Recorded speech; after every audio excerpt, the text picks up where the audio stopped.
सरस्वती नमस्तुभ्यं वरदे कामरूपिणी विद्यारम्भं करिष्यामि सिद्धिर्भवतु मे सदा पद्मपत्रविशालाक्षी पद्मकेसरवर्णिनी नित्यं पद्मालयां देवी सा मां पातु सरस्वती भगवती निःशेषजाड्यापहा।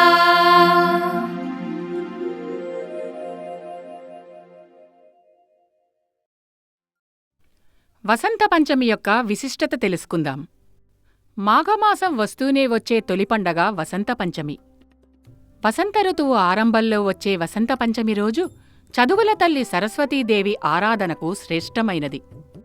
వసంత పంచమి సందర్భంగా ఈ కథనంలో వసంత పంచమి విశిష్టత, వసంత పంచమి పూజా విధానం గురించి తెలుసుకుందాం. చదువుల తల్లి జన్మదినమే శ్రీపంచమి.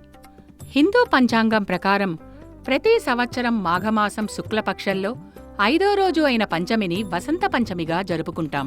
వసంత పంచమినే శ్రీపంచమి అని కూడా అంటారు. పురాణాల ప్రకారం సరస్వతీదేవి జన్మించిన రోజునే మనం శ్రీపంచమిగా జరుపుకుంటాం. వసంత పంచమి ఎప్పుడు జరుపుకుంటాం?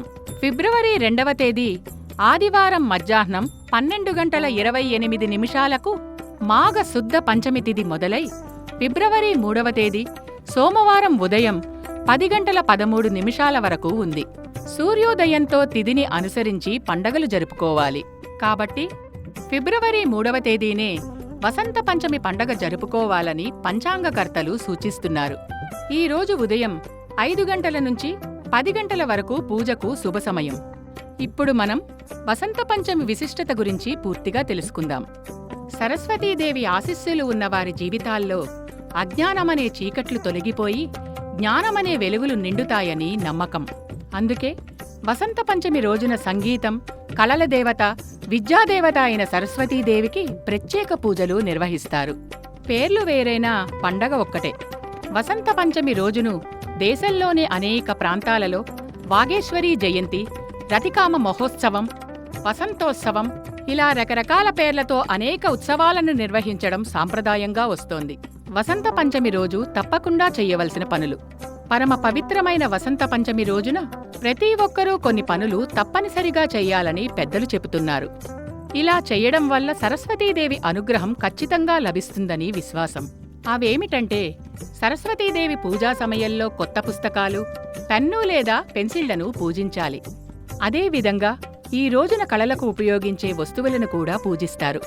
ముఖ్యంగా సంగీత వాయిద్యాల వంటి వాటిని ఈ రోజు ప్రత్యేకంగా పూజించడం వలన కళలలో నిష్ణాతులు అవుతారని విశ్వాసం.